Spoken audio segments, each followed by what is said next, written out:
In Iraq tonight, the country's military says it has successfully ended a siege by extremists in one community in the north.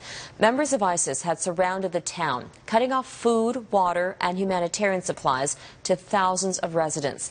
Tonight, those people are free, but the crisis is far from over, and there is criticism over how it's being handled.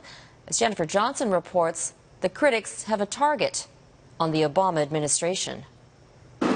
More urgent aid for the people of Iraq. This time, over 10,000 gallons of water and 7,000 meals were dropped from a U.S. military plane to the desperate residents of Amirli overnight.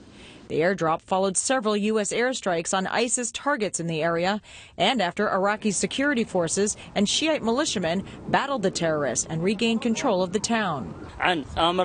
Soon you will hear the good news that the siege has finally been lifted, said this Iraqi commander.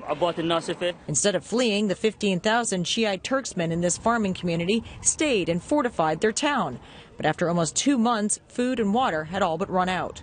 Aid finally arrived with aircraft from France, Britain and others joining in. Australia has agreed to join an airlift of military equipment to the Kurds.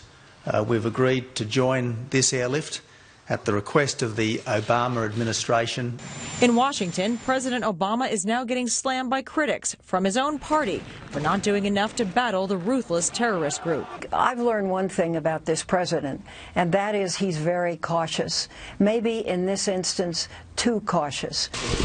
On Thursday, the president waffled on whether he had a strategy to destroy ISIS.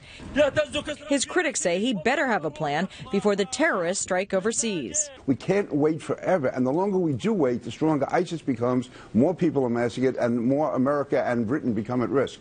We have to defeat ISIS, not contain, not stop, but defeat ISIS, because they are a direct threat over time to the United States. The president spoke yesterday with Prime Minister Stephen Harper about the NATO summit next week in Wales. Both leaders want a unified alliance to strengthen NATO's response to the ISIS threat.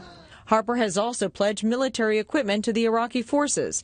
The first supplies were flown in this weekend. And more humanitarian aid.